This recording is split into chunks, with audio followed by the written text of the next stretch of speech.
The marks in a test for a group of students are as follows. Find the mean marks of these students. Where we have given marks and number of students. यहाँ पे ये क्या indicate करता है कि 3 students ऐसे हैं कि जिसको 0 से 10 के बीच में मार्क्स मिले हैं। 60 स्टूडेंट्स ऐसे हैं कि जिनको 30 से 40 के बीच में मार्क्स मिले हैं और 11 स्टूडेंट्स ऐसे हैं कि जिसको 40 से 50 के बीच में मार्क्स मिले। तो ऐसे ऐसे स्टूडेंट्स कितनों स्टूडेंट्स को कितने मार्क्स के बीच में मार्क्स मिले हैं वो वैल्यू गिवन है। अब ये पूरी इंफॉर्मेशन का यूज़ करके हमें फाइंड करना है mean marks of this students.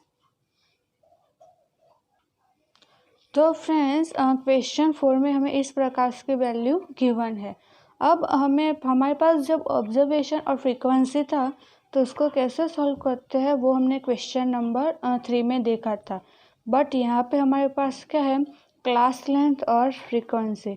तो first here we have to convert this class interval in simple observation.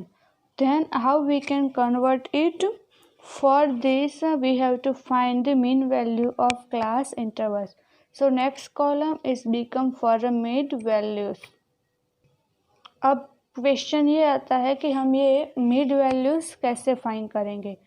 तो उसका फॉर्मूला है फ्रेंड्स, इस साइड की जो भी सारी वैल्यूज़ हैं वो कहलाएगी लोअर लिमिट्स और इस साइड की जो भी सारी वैल्यूज़ है वो कहलाएगी upper limit of given class interval.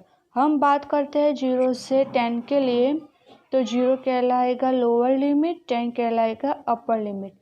Same procedure में अगर हम बात करें 10 से 20 क्लास इंटरवल की, तो इस क्लास इंटरवल में 10 बन जाएगा लोअर लिमिट एंड 20 बन जाएगा अपर लिमिट। सेम वे में 20 is lower, 30 is upper, 30 is lower, 40 is upper. अब मिड वैल्यूज़ कैसे फाइंड करते हैं? Lower limit plus upper limit then divides by 2. Compulsory it's divided by 2. So here 0 plus 10 is 10 divides by 2. ऐसे friends 0 plus 10 divides by 2, तो यहाँ से आपको answer मिल जाएगा मिड वैल्यू 5। अब इसके लिए क्या हो जाएगा 10 plus 20 divides by 2, तो यहाँ से मिड वैल्यू क्या मिल जाएगी 50। आपको सिर्फ समझाने के लिए फ्रेंड्स ये कैलकुलेशन लिख रही हूँ, आप सीधा 5, 15 ऐसा लिख सकते हैं। अब यहाँ से क्या हो जाएगा 20 plus 30 divides by 2, you get the answer 25। Same way में यहाँ पे क्या मिलेगा 35, यहाँ पे 45, यहाँ पे 55 और यहाँ पे आप लोगों को क्या मिल जाएगा 65। ऐसे आप लोगों को जो दिया है फॉर एग्जांपल ऐसे कैलकुलेशन करते जाएंगे तो आपको ये आंसर मिलेगा। अब यहाँ पे जो सारी मिड वैल्यूज़ मिली वो अब हमारी स्टडी के लिए क्या कहलाएगी x और नंबर ऑफ़ स्टूडेंट्स हमारी स्टडी के क्या कहलाएगा f। अब जब भी हमारे पास x और f हो तो हम मीन फाइंड कर सकते हैं सिग्मा fx अपॉन n से। अगर आपको इससे भी आगे अगर कैलकुलेशन करना है, अगर आपको ये जो x है इसको और छोटा बनाना है 5, 15, 25 इससे भी और छोटा बनाना है, तो उस टाइप के सिचुएशन में हम क्या अप्लाई कर सकते हैं d। अगर आपको d वाली मेथड यूज़ नहीं करनी है और सीधा fx से भी सॉल्व करना चाहते हैं तो आप कर सकते हैं। फॉर एग्जांपल अभी हम इसमें d से देख लेते हैं कि उसको कैसे यूज़ करते हैं। fx वाली मेथड जो आपने क्वेश्चन 3 में देखी वो तो आप यहाँ पे भी यूज़ कर सकते हैं और वो आपने सीख भी ली है। अब डी के लिए देखते हैं।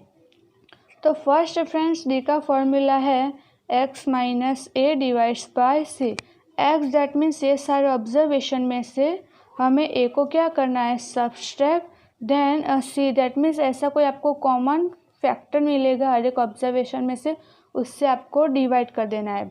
तो ए आप कैसे सिलेक्ट करोगे, तो हर एक ऑब्जर्वेशन में से जो मिडलेस्ट ऑब्जर्वेशन है, फॉर एग्जांपल यहाँ पे 35 मिडल में आ रहा है, उसके आगे 3 ऑब्जर्वेशन है और उसके पीछे 3 ऑब्जर्वेशन है, तो हम 35 को सिलेक्ट कर रहे हैं एज ए। तो ये हर एक ऑब्जर्वेशन में से हमें 35 को सब्सट्रैक्ट करना है। तो जब भी आप 35 को सब्सट्रैक्ट करते हो तो आपको क्या मिलता है फ्रेंड्स 5 माइनस 35 यहाँ पे मिलेगा -30। 15 माइनस 35 यहाँ पे आपको फ्रेंड्स मिलेगा -20। और यहाँ पे फ्रेंड्स आपको मिलेगा -10।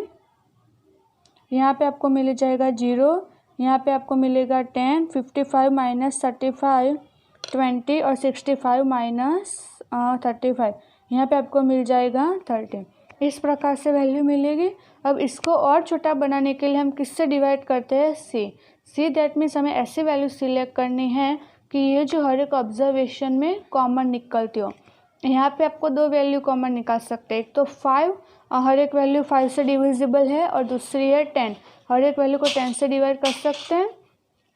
तो फ्रेंड्स हमने यहाँ पे ए लिया है 35 और हम यहाँ पे सी ले रहे हैं 10। अब ये दोनों वैल्यू का यूज़ करके हमें डी फाइंड कर सकते हैं।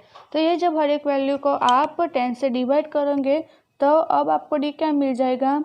-3, -2, -1। ऑब्वियसली 30 डिवाइड्स बाय 10 तो 3 and minus sign as it is. -20 divides by 10 -2 10। 0 divides by 10 0। 10 divides by 10 1। 20 divides by 10 2 and 30 divides by 10 is 3। So इस प्रकार से हमें क्या मिला? डी।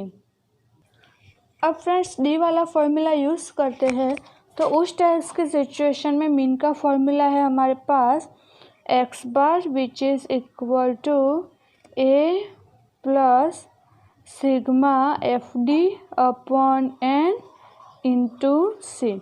यहाँ पे a क्या है हमारा 35, c है हमारा 10 एंड दैट मीन्स हमने आगे के सम में देखा था टोटल ऑफ फ्रीक्वेंसी। तो यहाँ पे फ्रीक्वेंसी क्या है? नंबर ऑफ स्टूडेंट्स, उसका क्या लेना है हमें? टोटल, जो हमें यहाँ पे मिलता है 56। तो फ्रेंड्स यहाँ पे हमें n क्या मिल गया? 56। अब हमें किसकी वैल्यू लानी है? Sigma F D. So next column हम बनाएंगे एफ डी के लिए। F D that means we have to multiply frequency with D, जो हमने यहाँ पे अप्लाई किया है। तो यहाँ पे क्या हो जाएगा?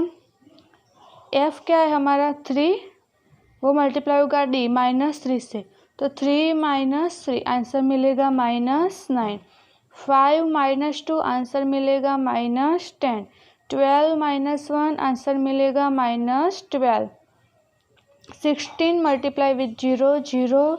11 multiply with 1 is 11। 5 multiply with 2 is 10 and 4 multiply with 3 is the answer is 12. Now summation of FD, here you will get the answer is 2. ये आपको किसका आंसर मिला? समेशन ऑन FD का ऑफ FD का इज 2। अब हर एक value को हमें क्या करना है? फॉर्मूला में रखना है। So which is equal to 35 plus 2 divides by 56 into 20। तो इसको हम ऐसे लिख सकते हैं 35 plus 2 multiply with 10 is 20 divides by 56। In calculator when you 20 divides by 56, friends, you will get the answer 35 as it is, and when you divide 20 by 56, you will get the answer 0.36. Now when you add 0.36 in 35, so our answer of main is 35.36. तो यहाँ पे friends हमें mean क्या मिला? 35.36.